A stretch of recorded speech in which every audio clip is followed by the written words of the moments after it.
professor pagar. Menino, vai Então, marcar. Quiser até tá, baixar para 50. calma. Não preocupa, não. Vocês já vão sentir agora na pele como é uma prova minha. E o bom é que vocês não vão ter toda aquela carga do professor ali em cima, olhando e etc.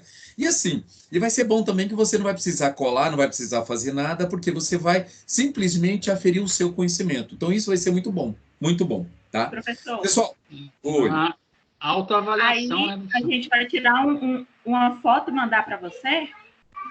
Olha, vocês podem fazer isso em box ou depois. Vamos ver, eu vou amadurecer a ideia até lá, como a gente vai fazer essa correção. Ou se eu pego o gabarito e já mando direto para vocês, ou se no final da aula a gente comenta, tá? Mas de forma que eu vou amadurecer a ideia e aí no início lá da semana eu volto a conversar com vocês no nosso grupo, tá bom? Tá ok. Pessoal, então vamos voltar Poderia, para o nosso. só uma sugestão.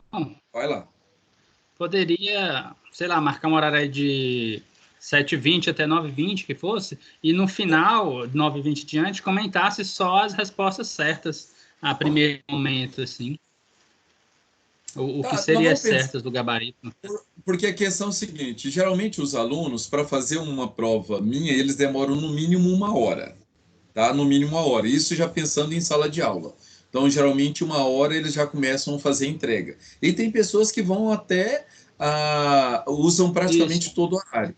Então, vamos ver como é que vocês vão desenvolver essa atividade na semana que vem, porque qualquer coisa a gente pode até deixar para comentar todas as questões no próximo encontro, tá? Eu passo o gabarito e etc, mas vamos ver. Eu vou pensar, vou amadurecer como a gente vai proceder. De qualquer forma, ótimo que vocês gostaram da ideia. Pessoal, vamos lá. Nós falamos na questão... Oi.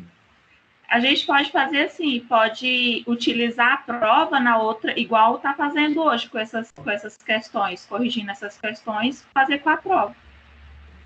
Não, mas vocês precisam de um tempo para resolver todas as questões, tá? Então eu vou ficar aqui online, quietinho, ouvindo vocês, mas é muito importante que vocês façam essas questões sim. Então, assim, se alguém tiver alguma dúvida, é como se a gente estivesse em sala de aula.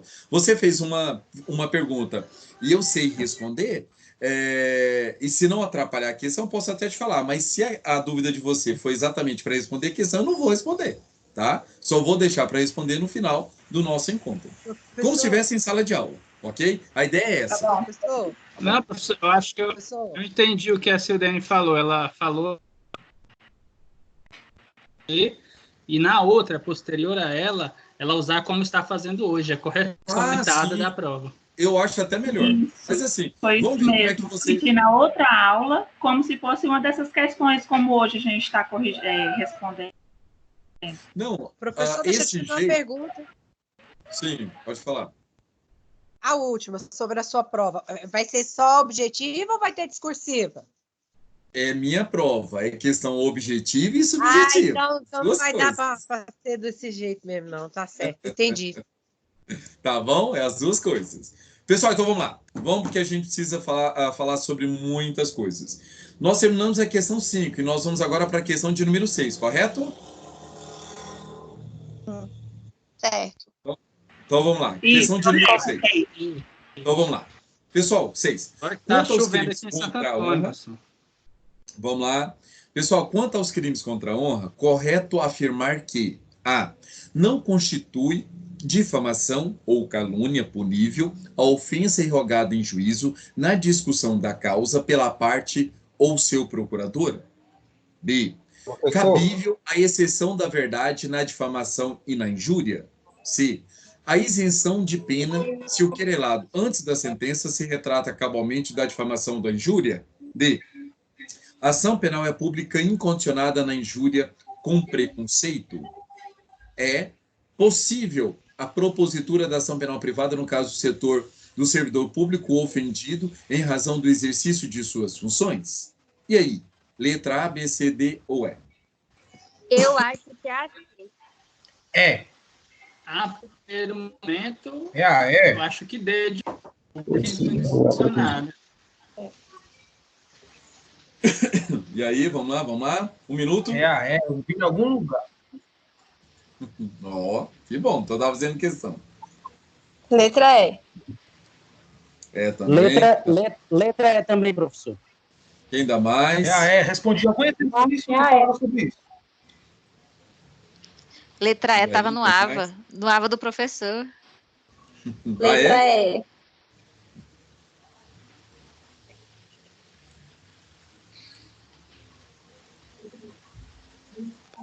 Letra E. Letra E, ok. Tá, então vamos analisar, tá? Deixa eu fazer a inversão aqui para a gente ir para o Código Penal, para eu já falar das noções para vocês sobre crimes contra a honra. Pessoal, crimes contra a honra, nós temos a previsão exatamente, começa no artigo 138 do Código Penal, tá? Esse aqui é Código de Processo Penal. Então, veja, crimes contra a honra. Primeira coisa, vocês precisam fazer a diferenciação entre calúnia, entre difamação e entre injúria, tá? Tanto a calúnia como a difamação, existe um ataque, uma ofensa ao direito objetivo, à honra objetiva do acusado, tá? Então, tanto a calúnia como a difamação, existe uma ataque à honra objetiva, ao passo que a injúria existe um ataque à honra subjetiva do acusado, tá? Beleza. Então, injúria, honra subjetiva, e calúnia, difamação, honra objetiva. Ok. Agora, como eu faço a diferença de calúnia para difamação?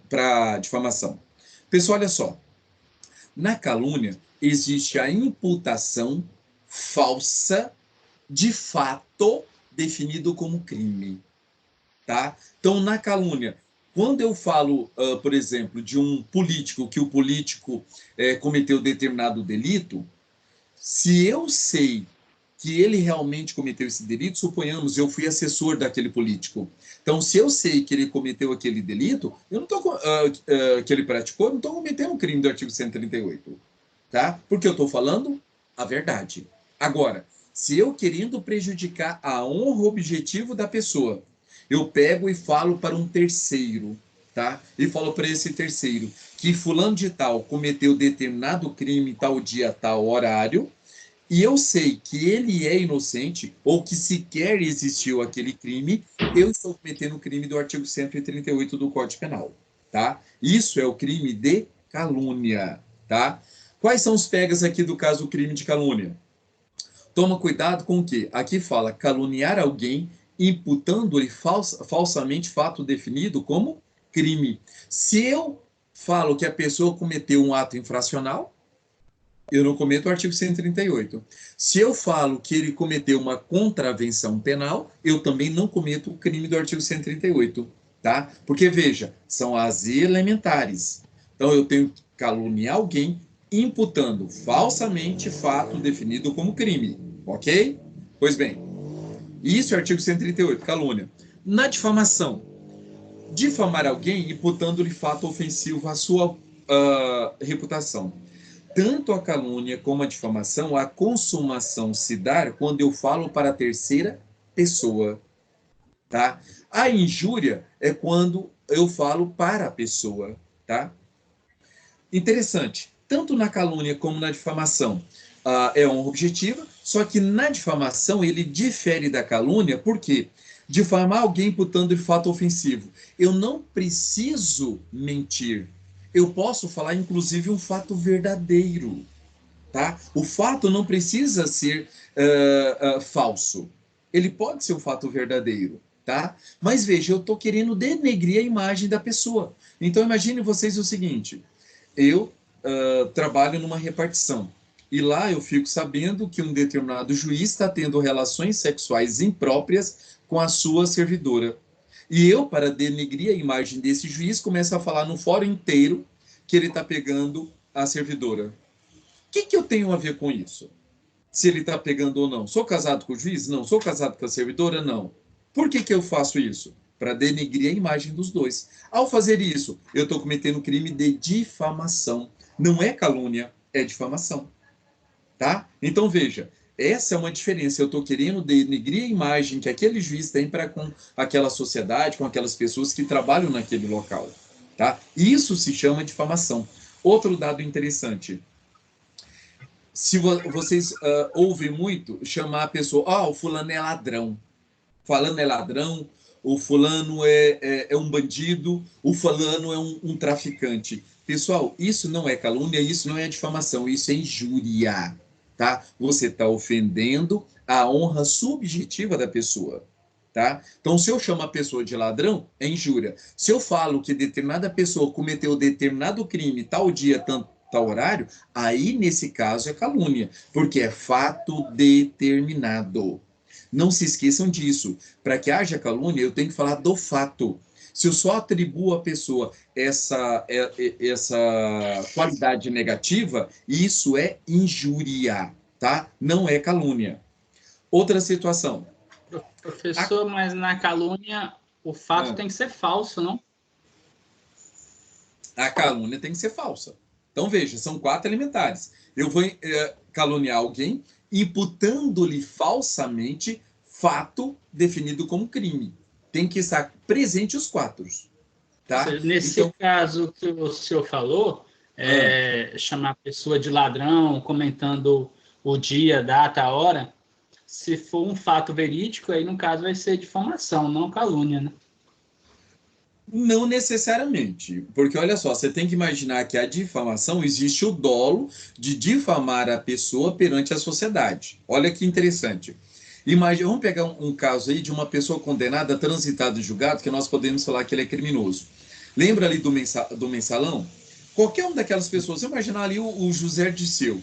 Eu posso chegar numa classe, posso aqui na nossa aula falar que José Dirceu é um ladrão, que não merece o nosso crédito, não sei o quê, não sei o quê. Eu não posso falar isso, tá? Porque eu estou atacando a honra dele.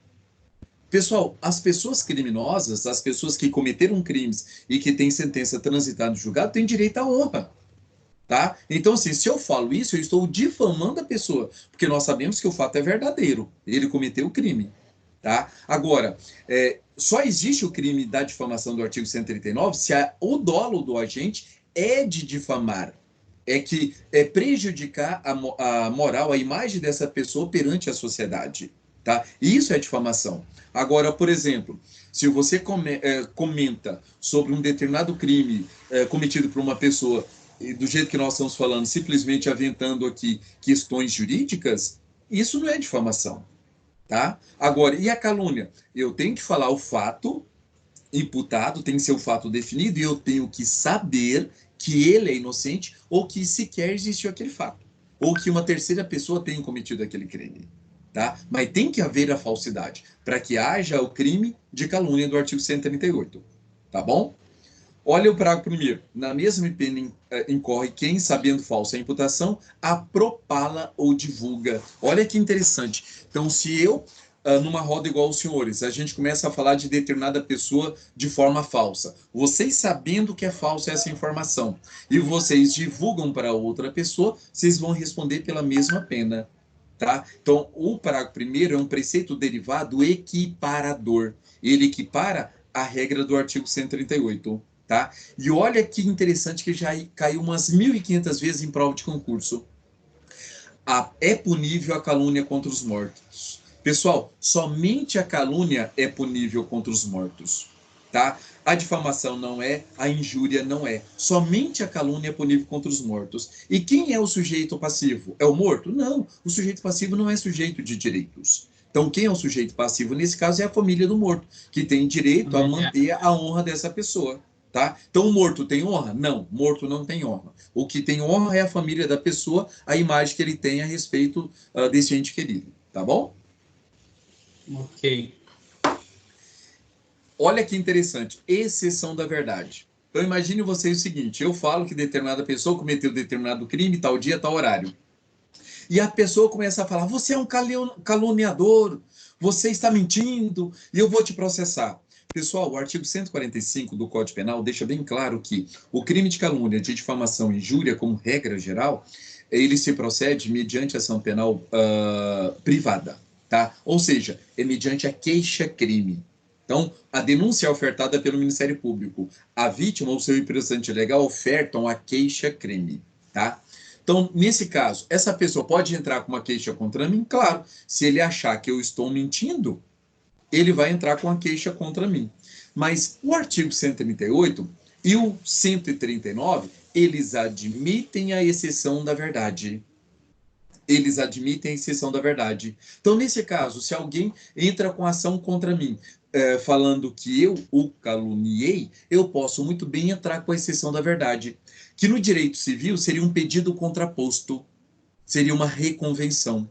Então, aqui no direito penal, o nome da peça é exceção da verdade. Nessa exceção, eu vou provar que a pessoa cometeu realmente aquele crime. Eu provando que ela cometeu aquele crime, aí eu sou inocentado pelo crime de calúnia. Isso é exceção da verdade, tá bom? Agora, interessante, o parágrafo 3º ele deixa bem claro o seguinte: admite-se a prova da verdade. Ok, isso é regra. Exceto, salvo. Então, nós temos 3 situações que não vai se admitir essa exceção da verdade. Primeiro caso, se constituindo o fato imputado o crime de ação privada, o ofendido não foi condenado por sentença irrecorrível, tá? Porque nesse caso, se a pessoa não foi condenada, não tem como eu já afirmar que ele é criminoso. Eu só posso afirmar que alguém é criminoso quando existe uma sentença judicial transitada em julgado, tá? Então, nesse caso, não vai admitir a exceção da verdade. Segundo caso, se o fato é imputado a qualquer das pessoas indicadas no inciso 1 do artigo 141. Olha quem são essas pessoas: presidente da República, chefe de governo estrangeiro. Pessoal, pasmem. Olha que absurdo. Mesmo que eu saiba que um presidente da República tenha praticado um crime, mesmo que eu tenha provas de que ele praticou um crime, eu não posso falar que ele cometeu crime. Olha que absurdo. Não admite exceção da verdade nesses casos. Não admite, tá? Olha que absurdo, tá? Então, é uma exceção, não admite. E terceiro, se do crime imputado, embora de ação pública, o ofendido foi absolvido por sentença irrecorrível. Então, mesmo que o crime seja de ação pública, mas ele foi absolvido no final, eu não posso falar que a pessoa cometeu um crime. Então, nesses casos, não será admitida a exceção da verdade. Então, o que o artigo nos ensina? Que para eu imputar alguém a prática de um crime, eu tenho que estar cercado de provas extremamente cabais do cometimento desse crime. E temos que lembrar destas exceções do inciso 1, do inciso 2 e do inciso 3. Tá? Lembrando a vocês, na difamação, a única possibilidade de exceção da verdade se dá somente se o ofendido é funcionário público e a ofensa é relativa ao exercício de suas funções, tá? Então, olhe esse dado interessante quando eu falei do juiz, que ele estava pegando a servidora, tá? Se eu falo no fórum que o juiz pegou essa servidora dentro do fórum, eu estou falando que ele está cometendo esse ato dentro de uma repartição pública. Então, isso tem a ver com as suas funções públicas? Aí tem. Nesse caso, admite a exceção da verdade? Aí admite.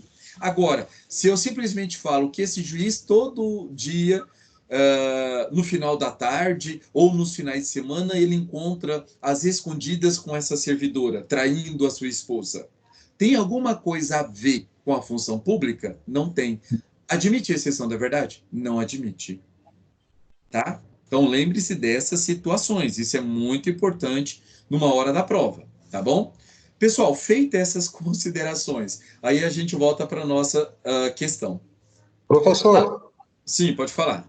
Quando eu peço a exceção da verdade, aí eu posso ser inocentado e culpar o outro? Como?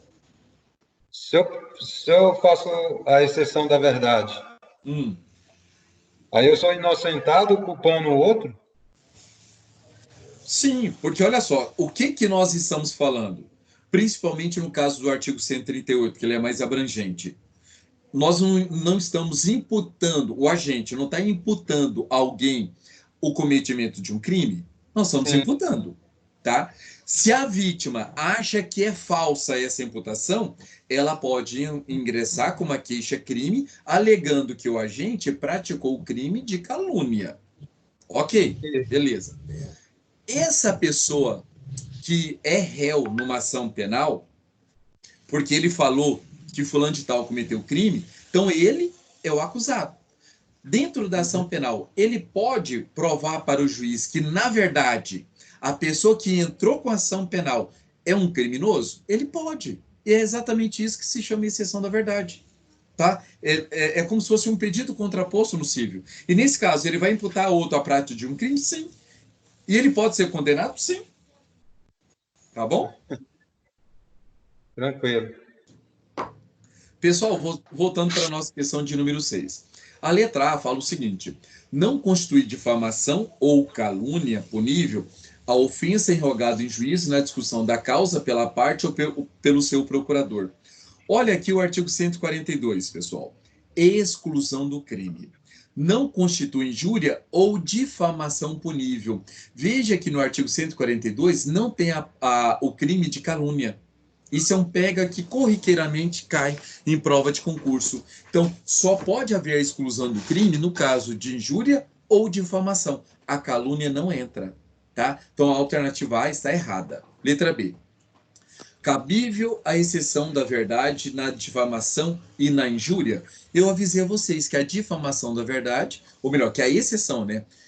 Que a exceção da verdade só é possível na calúnia e na difamação. Na injúria, jamais. E lembrando que na difamação é só no caso quando for servidor público e no exercício da sua função. Os senhores têm que lembrar disso. Também está errado. Letra C. A isenção de pena se o querelado, antes da sentença, se retrata cabalmente da difamação ou da injúria. Pessoal, a retratação é uma causa extintiva de punibilidade prevista lá no artigo 107 do Código Penal. E olha que interessante. O querelante, que antes da sentença, se retrata cabalmente do quê? Da calúnia e da difamação, nunca da injúria. Tá? Então, veja, tá errado. Tá errado, tá? Porque colocou calúnia e difamação e a questão colocou injúria. Então, tá errada a questão. Letra D. A ação penal é pública incondicionada na injúria com preconceito? Não, pessoal. Sobre a ação penal, nós temos que lembrar do artigo 145. Olha o 145. Nos crimes previstos nesse capítulo, somente se procede mediante queixa. Então, nós sabemos que a regra geral é que é ação penal privada. Tá? Olha só, salvo, exceto, quando no caso do artigo 140, parágrafo 2º, se resulta lesão corporal. Se da violência resulta lesão corporal. Isso é o quê? É a injúria com vias de fato. É injúria com violência real. Tá? Aí a ação é pública incondicionada. Mas não é isso que a questão perguntou. Olha o parágrafo único. Procede-se mediante requisição do ministro da Justiça, no caso do inciso 1 do caput do artigo 141 desse Código, e mediante representação do ofendido, ou seja, ação penal pública condicionada à representação, no caso do inciso 2 do mesmo artigo, bem como no parágrafo 3º do artigo 140. Olha o parágrafo 3º do artigo 140. Fala da injúria e o parágrafo 3º. Se a injúria consiste na utilização de elementos referentes à raça, cor, etnia, religião, origem ou condição de pessoa idosa ou portadora de deficiência. Pessoal, a ação penal pública condicionada à representação. Provas de concurso. Cai pra caramba esse título dos crimes contra a honra, porque nesse título contra a honra eu tenho todas as ações penais. Eu tenho ação penal privada como regra, eu tenho ação penal pública incondicionada, como os senhores viram ali, que é a injúria com violência real, eu tenho ação penal pública condicionada à requisição do ministro da Justiça, quando a vítima for o presidente ou chefe de governo estrangeiro, e eu tenho também ação penal pública condicionada à representação da vítima, nesse exemplo de injúria racial. Então veja que eu tenho tudo. Eu tenho tudo. Ok? Finalizando a questão, letra E. Possível a propositura da ação penal privada no caso do servidor público ofendido em razão do exercício das suas funções. Pessoal, para responder isso, eu vou colocar aqui, vou mostrar para vocês a súmula 714 do STF. Tá? Olha só. Súmula 714 do STF. Olha só o que ela nos fala. Cadê?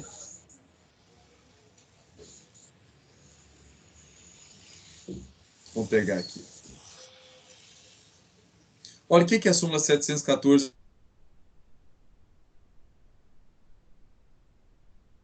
Exercício da função pública, ação penal, não, tá aqui. Olha só, é concorrente à legitimidade do ofendido mediante queixa e do Ministério Público condicionada à representação do ofendido para ação penal por crime contra a honra do servidor público, em razão do exercício de suas funções, tá? E o que a questão nossa fala?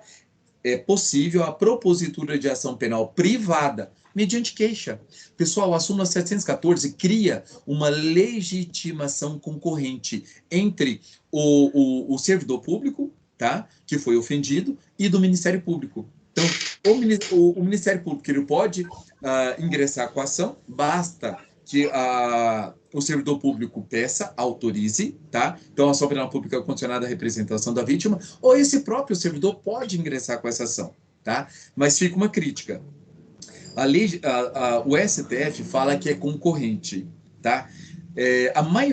Alguns doutrinadores, eu me filio a esses doutrinadores, que a legitimação não é concorrente, é alternativa. Porque quando nós falamos em concorrência, é quando os dois podem ingressar. E, na verdade, não existe. Por quê? Se a vítima dá autorização para o Ministério Público entrar e o Ministério Público entra, a vítima não pode entrar com a queixa-crime. Não pode. Ou se a vítima ingressa com a queixa-crime, automaticamente o Ministério Público também não pode entrar com a ação. Ou seja, ou é um ou é outro. Então, a legitimação é alternativa, não é concorrente. Tá? Fique aí registrado, mas fazer o quê? É o Supremo que falou que é concorrente. Então, vamos acatar o que o Supremo colocou. Tá bom? Pessoal, então veja, essa questão de número 6, a resposta correta é a letra E. Tá bom? Vamos para a questão de número 7. 7. A configuração do crime de difamação pressupõe o quê? A existência de fato não tipificado. B. Atribuição de qualidade negativa ao ofendido. C. Atribuição a outrem da prática de crime ou de contravenção penal. D. Impossibilidade de retratação. E E. Ofensa irrogada em juízo. E aí, pessoal? A, B, C, D ou E? Professor, eu tenho uma dúvida. Com relação a essa questão aí, a difamação, né, uma ofensa à reputação, à honra, ela não necessariamente ela precisa ser um crime e pode ser ou não verdade? Na difamação não precisa ser mentira. Tá? Na difamação. Não precisa, mas pode. Interessante. Mas pode ser uma mentira? Pode. Mas aí, nesse caso, não pode ser a imputação de um crime. Tem que ser a imputação falsa de uma contravenção. Então, se a pessoa faz uma imputação falsa de uma contravenção ou de um ato infracional, aí vai dar difamação e não dá a calúnia do artigo 138. Tá bom? Tá, então ela não precisa ser, ela precisa ser só uma contravenção, pode ser ou não verdadeira, né? Porque aí no artigo 138 tem que ser lá o que? Imputação falsa de crime. Então, se for uma imputação falsa de contravenção, vai dar a difamação do artigo 139, tá? Por causa da elementar crime. Ok? Pessoal, essa questão de número 7. Então, veja, a configuração do crime de difamação pressupõe que a existência de fato não tipificado. O que é a existência de fato não tipificado? De fato não criminoso. De fato não criminoso. É exatamente isso. Tá? Então, veja que a letra A, ela está perfeita. Né? Oi? Então, a resposta é a A. A resposta é a A. A resposta é a A. Exatamente. Letra A. Tá? Questão de número 8. No que concerne a retratação nos crimes contra a honra, tema tratado no artigo 143 do Código Penal, que nós já lemos, assinale a alternativa correta. Apenas a injúria admite... Vamos lá. Apenas a injúria admite? Letra B. Apenas a calúnia e injúria admitem-na? C. Apenas a calúnia e difamação admitem-na? D. Todos os crimes contra a honra admitem-na, mas apenas até o oferecimento da denúncia? E letra E, nenhum dos crimes contra a honra admitem-na. Letra C. A Letra C. C. Questão 6 contra ela. É a C. Exatamente, apenas a calúnia e a difamação. No caso da injúria, não admite, ok? Questão de número 9. Aqui a gente já muda. Nós já estamos agora nos crimes ali contra a liberdade pessoal, que vai do artigo 146 até o artigo 154A, tá? Vamos lá. O artigo Gente, tá 140... dando muito eco. Fecha os microfones. Desliga os microfones. Eu já faço isso aqui. Só um momento. Fechei. Então, vamos lá. Voltando à questão.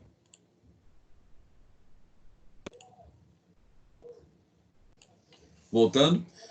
O artigo 149 do Código Penal traz em seu caput reduzir alguém à condição análoga de escravo, quer submetendo-o a trabalhos forçados ou a jornada exaustiva, quer sujeitando-o a condições degradantes de trabalho, quer restringindo por qualquer meio sua locomoção em razão de dívida contraída com o empregador ou preposto. Ponto. O crime aqui tipificado é denominado de redução à condição análoga de escravo e tem como pena prevista. Pessoal, olha que absurdo. Nós temos que decorar até pena para a gente conseguir passar numa prova de concurso. Tá? Isso aqui não afere conhecimento nenhum da pessoa. Aí você me pergunta, professor, por que o senhor trouxe então? Porque é cobrado. Então eu tenho que mostrar para vocês o que é cobrado na prática. E veja que isso não é num concurso isolado, nós temos vários concursos que estão cobrando isso, tá? Então, assim, é só para chamar a atenção de vocês. Não afere conhecimento, mas infelizmente, aquelas pessoas que querem passar no concurso, e hoje nós precisamos acertar praticamente 90% de uma prova objetiva, tá aí a dica. Então, nesse caso, o artigo 149, que vocês não estão olhando aí no seu Vadmecum. A resposta correta é letra A, letra B, letra C ou letra D. É pena de detenção ou é de reclusão? Se for detenção, é de 1 a 5 anos, ou de 2 a 5 anos, ou é reclusão de 2 a 8 anos, ou se é de 1 a 5 anos? E aí?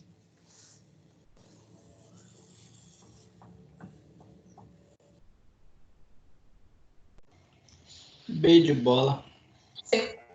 Esse não fiz porque não pode olhar e eu não sei, não decorei. Eu quero saber quem colocou a B de Mas bola. a detenção, as penas são maiores, né, professor? Então, não. Alguma dessas de reclusão, eu iria, mas... Foi eu, professor, B de bola. Mas eu já tinha olhado antes de eu falar. Ah, tá certo. Eu também, confesso. É, porque já coloca a B de bola assim, já de primeira, falei, rapaz. Esses alunos estão decorando demais. Aí. É difícil, né, assim, de primeira. Aí é fácil. Pessoal, olha aí o artigo 149. Não, mas tranquilo. Pessoal, olha o artigo 149. Olha a pena. A pena em relação ao caput, porque nós temos modalidades equiparadas, tá? Então, a modalidade do caput fala exatamente reclusão de 2 a 8 anos e multa, além da pena correspondente à violência, tá? Então, se houver violência, somará com o artigo 129 da Constituição Federal, o artigo 129 do Código Penal, tá bom? Então, a resposta, como os colegas já colocaram, é a letra B de bola. Tá? Mas vamos para uma questão que afira os nossos conhecimentos. Pessoal, olha só, questão de número 10, tá? Então vamos lá, questão de número 10. Ricardo e Sueli, ambos maiores de idade, são adeptos de prática consistente em exibicionismo sexual. Extraem prazer em serem vistos por terceiros enquanto praticam sexo. Em certa oportunidade, obrigam a vizinha Juliana, de 16 anos de idade, mediante grave ameaça verbal, mas sem encostarem na adolescente, a observá-los enquanto praticam sexo. A conduta de Ricardo e Sueli encontra adequação típica no artigo 147, crime de ameaça, no artigo 218-A, satisfação de lascívia mediante presença de criança ou adolescente, 215-A, importunação sexual, ou 146, que é o constrangimento ilegal. E aí? Eu acho que é a letra B, professor. B de bola. B de bola, ok. Mapa mental. Eu acho que seria 146. Pela sequência dos artigos aí, seria 146. Crime de constrangimento. Eu acho que é a D de dado, né? Letra D de dado. Também, letra D. Eu acho que se você, sei lá, deve ter alguma coisa também falando no ECA, né? Não, a B não é, porque ela tem 16 anos, não é? E tem que ser até ou é menos de 14 anos. Então a B já não é. Eu acho que é a D mesmo. Então, olha só. A colega já acabou de falar aí do artigo 218A, e vou mostrar para vocês, porque ela está com certeza com o vade-mecum dela em aberto, e porque numa prova é muito difícil você lembrar, se você não estudou com afinco, tá? Se você não estudou com afinco, é muito difícil você lembrar desses pormenores. Por isso que eu falo para vocês que é muito importante a gente estudar os artigos de lei, mas estudar com muito afinco. Aí você estudando, aí você vai lembrar, tá? Agora, se você faz uma leitura simplesmente rápida, você não lembraria que o artigo 218A tem a seguinte redação: praticar na presença de alguém menor de 14 anos, ou induzi-lo a presenciar a conjunção carnal ou ato libidinoso, a fim de satisfazer lascívia própria ou de outrem, tá? Então, por isso que eu falo a vocês que é muito importante a gente ler com muito cuidado os artigos de lei, tá? Por quê? Se você faz uma leitura simples, você vai lembrar que o artigo 218, ele fala do menor de 14 anos? Não vai.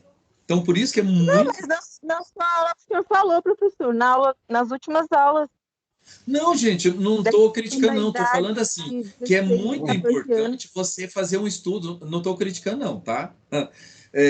O que eu quero falar para vocês, reforçar, é que, assim, só para aventar essa situação, tem muita gente que não dá o devido valor à leitura do Código Penal. E é muito importante quando você se depara com uma questão dessa, tá bom? Não pense que eu questionei você, colega. Não foi isso. É só para reforçar que quando você estuda com muito afinco, aí você lembra de todas essas informações, tá? Então vamos lá.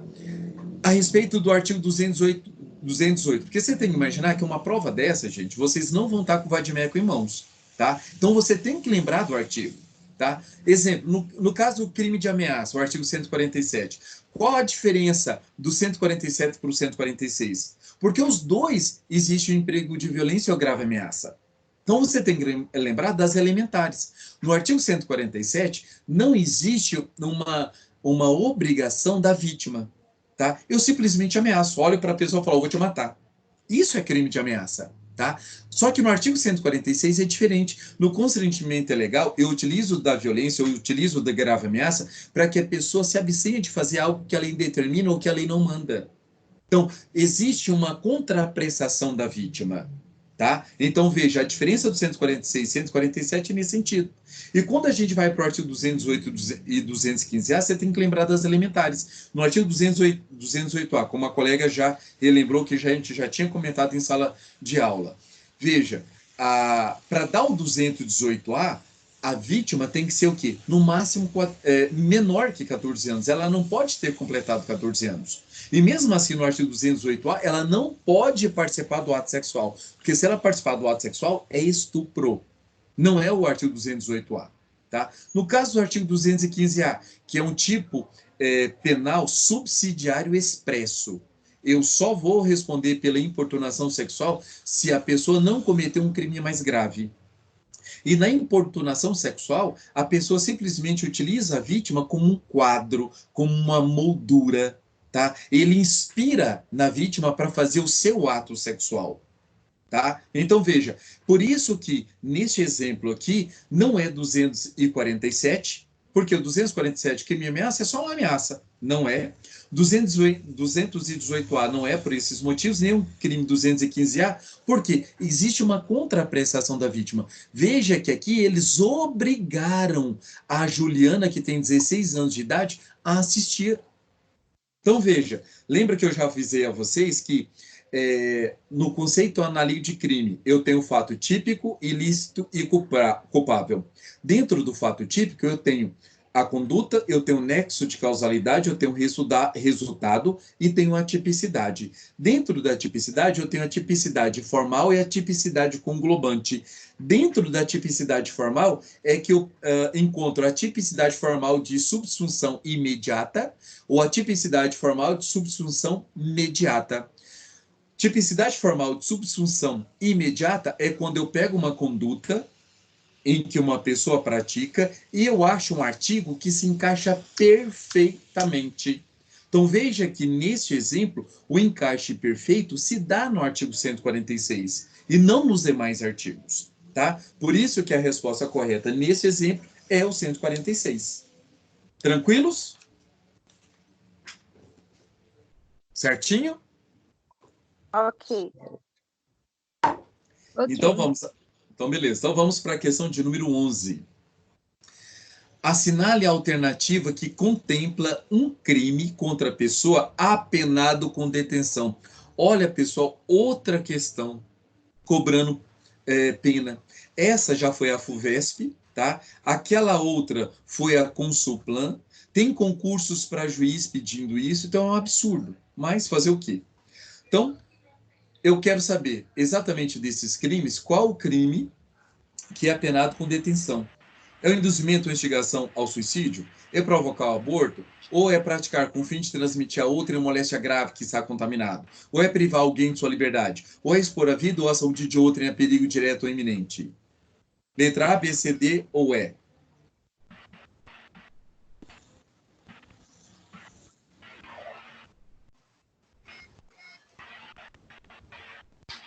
E aí?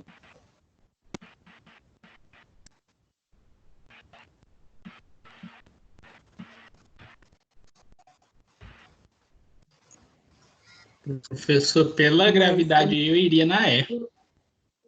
Fechei o olho na E. Porque era mais grave. Eu não entendi essa pergunta, não. Porque essa pessoa apenada com detenção que já está preso? Não. Aqui é aquela previsão em abstrato, tá? É aquela previsão em abstrato, tá? É sobre as margens da pena. Então, lembre, a teoria das margens. Todo crime tem o quê? A sua margem, mínimo e máximo. E esse crime, ele tem pena, ele pode ter pena privativa de liberdade ou pode ter só a pena de multa, dependendo da circunstância, principalmente ali nos casos de contravenção, tá?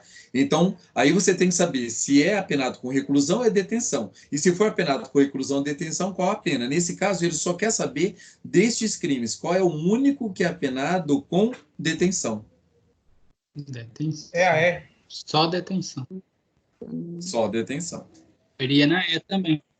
Pessoal, como nós lemos esses artigos recentemente, então é mais fácil para vocês lembrarem. Mas eu falo para vocês, essa é uma questão muito difícil de você lembrar na hora da prova, ainda mais nessas questões aí, qual que seria apenado com detenção. Eu falo para vocês, eu confesso que para mim é difícil. Não sei se vocês acham fácil, tá?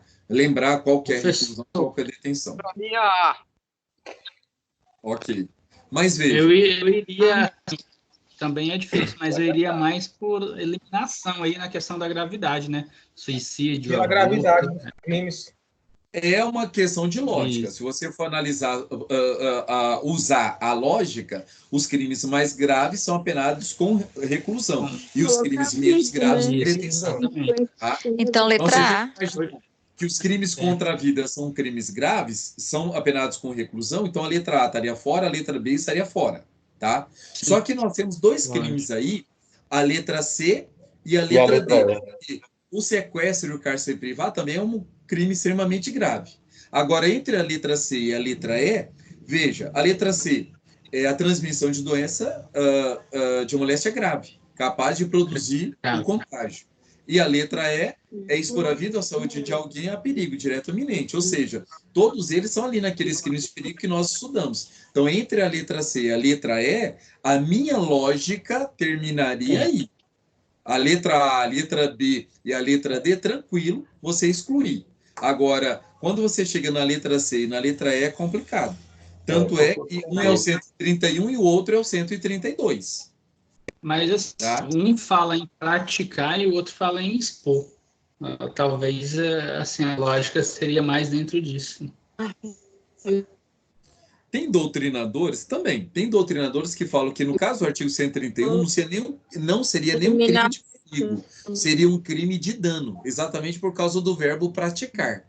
Tá? Tem doutrinadores que defendem isso. Então, se você imaginar que ao praticar é um crime de dano e o crime de dano ele é mais grave do que o crime de perigo, aí a lógica teria resultado, porque a resposta correta é a letra E, sim. Expor a vida ou a saúde de outrem a perigo direto ou iminente. Tá? Artigo 132 do Código Penal. Tá bom? Ok. Então, vamos para questão de número 12. Artigo, professor. Oi? 132. É a letra E, que é a correta, e é o artigo 132 do Código Penal. Tá bom? 132. Pessoal, avançando. Questão de número 12. Mévio, professor de uma renomada escola, é muito ativo no intercâmbio internacional de jovens de 16 a 21 anos, sendo proprietário de empresa específica para prestar serviços de assessoria para emissão de passaporte, obtenção de vistos, matrículas nos cursos estrangeiros e intermediação de locais para abrigo dos jovens. A empresa de Mévio atua tanto levando jovens brasileiros para o exterior, quanto trazendo jovens estrangeiros para o país. Até aí, beleza. Para a surpresa de todos, Mévio foi acusado de crime de tráfico de pessoas, artigo 149-A do Código Penal, bem como de integrar organização criminosa, 2 crimes, artigo 288 do Código Penal.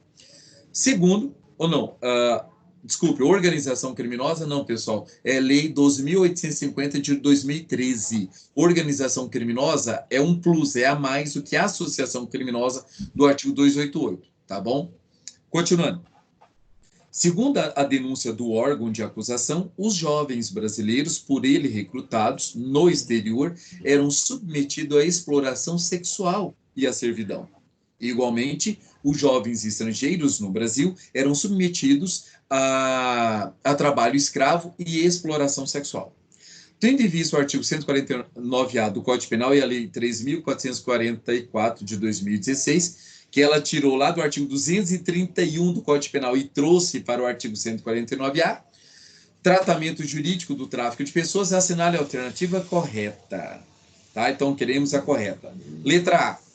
O artigo 149-A do Código Penal só tem incidência quanto aos jovens brasileiros recrutados para exploração sexual e servidão no exterior, não se aplicando aos jovens estrangeiros recrutados e explorados no Brasil. Letra B. Para vítimas adolescentes, Mévio será punido de forma aumentada, mas, sendo primário, ainda que integrante de organização criminosa, terá a pena reduzida, por expressa previsão legal. Letra C. Para as vítimas submetidas à exploração sexual, Mévio será punido de forma aumentada e, ainda que primário, não fará jus à redução da pena por integrar organização criminosa. D. O tipo penal previsto no artigo 149-A do Código Penal dispensa a ocorrência de resultado naturalístico. E a letra E. Caracteriza-se o crime previsto no artigo 149-A do Código Penal, que exige que as condutas nele previstas se deem mediante grave ameaça ou violência. E aí, puxa, A, B, C, D, O, E. A D? Mévio é um bandido. Fiquei em D e E. D, letra D. Não estou conseguindo nem raciocinar mais, professor. Já foi. Não consigo, não estou entendendo nada. Pior, é uma questão bem grande, bem complexa. Não muito cansativa. Deixava Essas questões são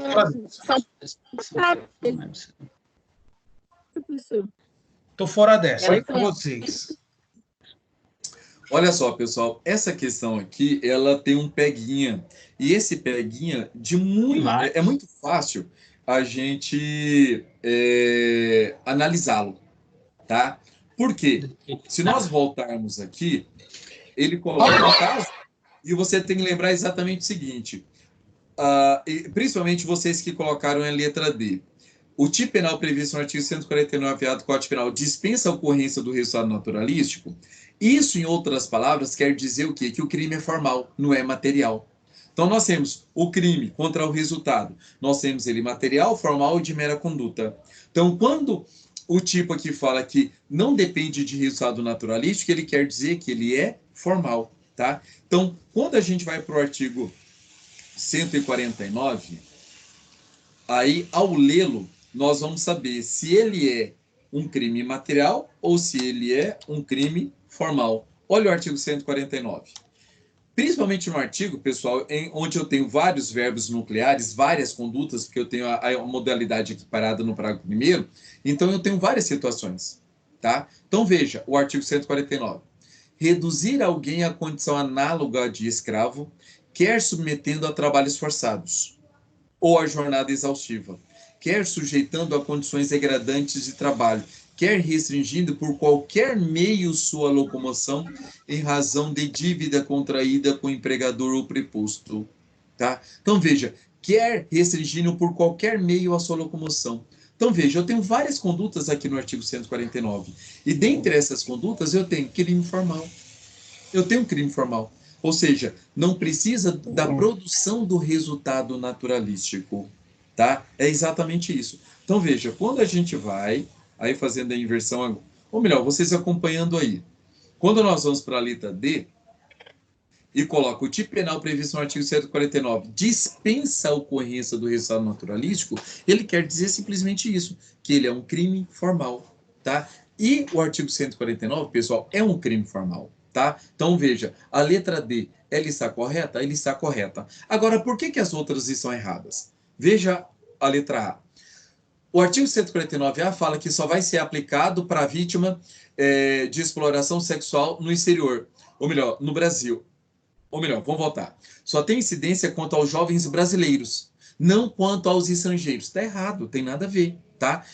Aqui, nesse caso, não importa a vítima, nós importamos aqui a respeito do acusado. Nós vamos aplicar a lei brasileira a este acusado, que está trazendo pessoas estrangeiras para ter trabalho escravo aqui no Brasil? Sim. Então, vai se aplicar ao acusado. Então, a letra A está errada. A letra B. Para vítimas adolescentes, médio será punido de forma aumentada, mas sendo primário, ainda que integre organização criminosa, será sua pena reduzida por expressa previsão legal.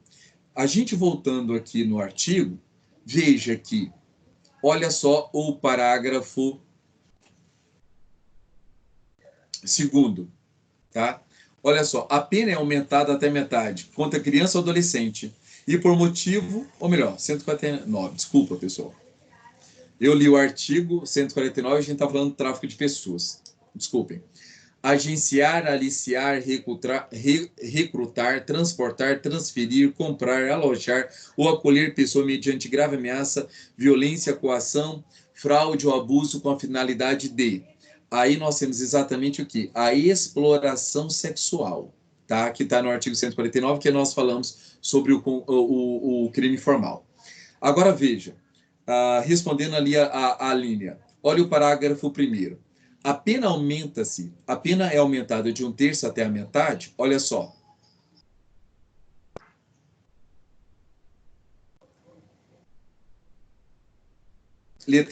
O inciso 2. O crime for cometido contra criança, adolescente ou pessoa idosa ou com deficiência.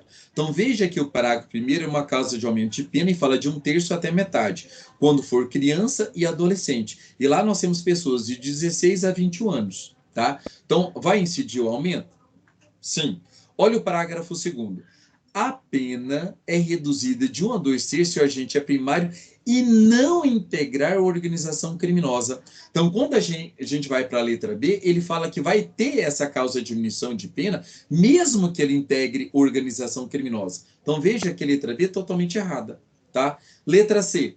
Para as vítimas submetidas à exploração sexual, mévio será punido de forma aumentada e, ainda que primário, não fará jus à redução da pena por integrar organização criminosa.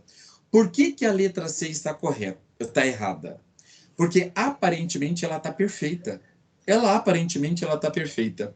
Por que a letra C está errada? Só por um detalhe. Ele coloca as vítimas.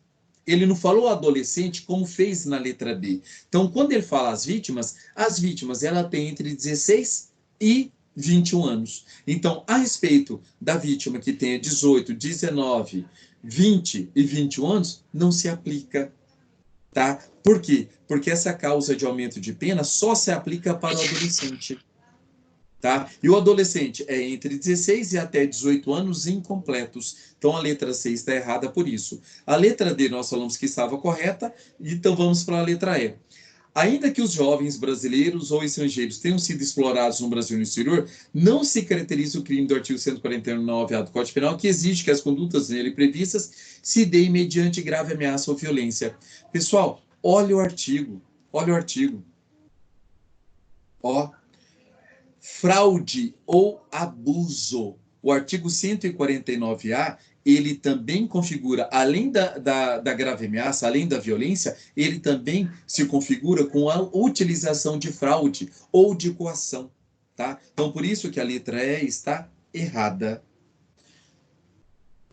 Continuando, para a gente terminar, vamos para a questão 13, logo a questão 14, e a gente termina o nosso encontro de hoje. Então, vamos lá. Pessoal, questão de número 13. No que concerne ao crime de constrangimento ilegal, 146, é correto afirmar que se tipifica o crime apenas pela ação violenta, não havendo previsão legal para punição por mera grave ameaça. B. Qualifica o tipo a concorrência de 3 ou mais agentes. C. Tipifica o crime a coação exercida para impedir o suicídio, o que se explica pelo fato de o suicídio não ser penalmente relevante. D. Tipifica o crime a intervenção médica ou cirúrgica sem o consentimento do paciente ou do seu representante legal, mesmo se justificada por iminente perigo de vida. E, por último, se consuma quando a vítima, sem norma legal que a obrigue a tanto, faz ou deixa de fazer, cedendo à determinação do agente. A questão 13, letra A, letra B, C, D ou E? O senhor respondeu ela na questão 10, não foi? Da questão do constrangimento. E aí, então, qual é a resposta? Letra A, B, C, D ou E? Seria a... Eu acho que a letra E. Tem obriga tanto. Seria a letra E. Então, pessoal, olha só. Pelo tudo que nós já falamos, nós sabemos que a letra A está errada porque tem a grave ameaça. É violência ou grave ameaça, faz parte do tipo. Então, ela está errada. Qualifica o tipo a concorrência de 3 ou mais agentes? Nesse aqui, nós ainda não falamos, tá? Aí é necessário que a gente veja o artigo 146, tá? Então, vamos lá no artigo 146. Olha o artigo 146. Tá? O parágrafo 1º, a causa de aumento de pena. As penas aplicam-se cumulativamente e em dobro quando para a execução do crime se reúne mais de 3 pessoas. E a questão, pessoal, colocou o quê? 3 ou mais pessoas. Então está errada por isso. Tá? A linha C fala que tipifica o crime a coação exercida para impedir o suicídio? Claro que não. O parágrafo 3º fala exatamente o contrário. Tanto a intervenção médica como a coação exercida para impedir o suicídio não configura crime. Logo, as alternativas C e D estão erradas. E, por último, fica exatamente a letra E que nós já tínhamos conversado. Tá? Então, a resposta correta é a letra E. Parabéns a vocês. E, por último, a nossa última questão é a questão de número 14, que fala o seguinte...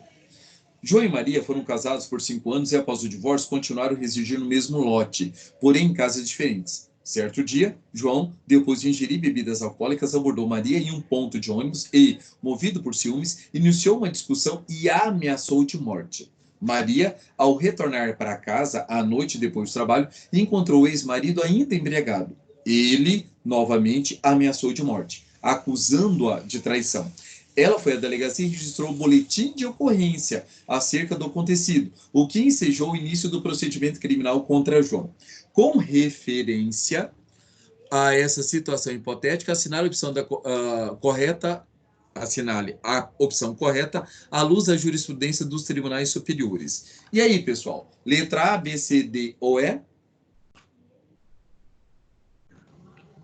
B de bola, professor. Crime continuado.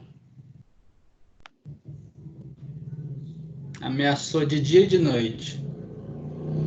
Qual a diferença do crime continuado para um crime formal e um crime material?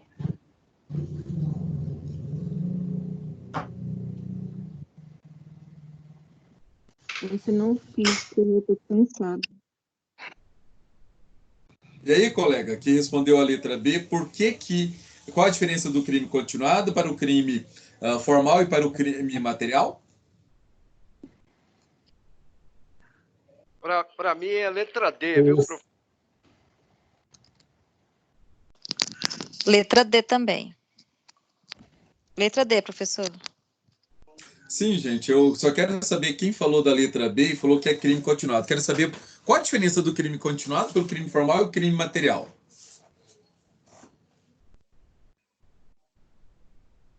Bora, Mauro.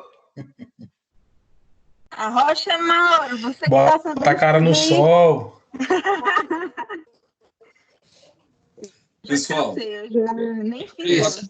O material o senhor falou agora há pouco, o material é a questão da produção do resultado naturalístico, né? não, senhor. Eu estou falando de concurso de crimes, eu não estou falando de resultado. Quando você fala que é crime continuado, nós estamos falando de concurso de crimes. Tanto é que você falou, um crime foi cometido no horário, o outro crime foi cometido em outro horário. Isso é continuação.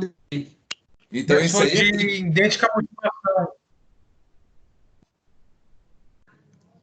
Pessoal, olha só.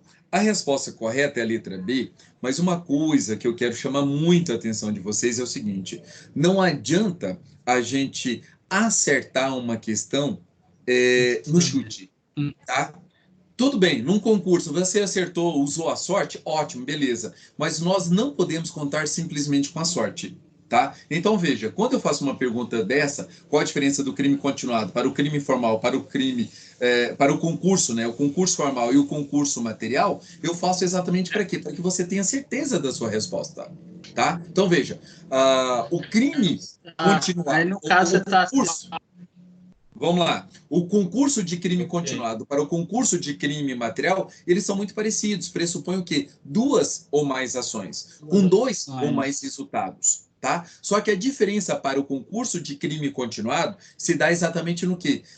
É crime da mesma espécie, pela a questão de tempo, modo, a execução, presume-se que um é continuação do outro, tá? E no caso, a pessoa vai responder por um único crime acrescido ali de um aumento de pena, tá? Então, isso difere o concurso de crime continuado para o concurso material. No concurso de crime material, lá eu tenho o sistema de aplicação da pena, é o do cúmulo material. Já no crime continuado, o sistema que eu aplico é o da exasperação da pena. Eu considero, por uma ficção jurídica, que houve o cometimento de apenas um único crime.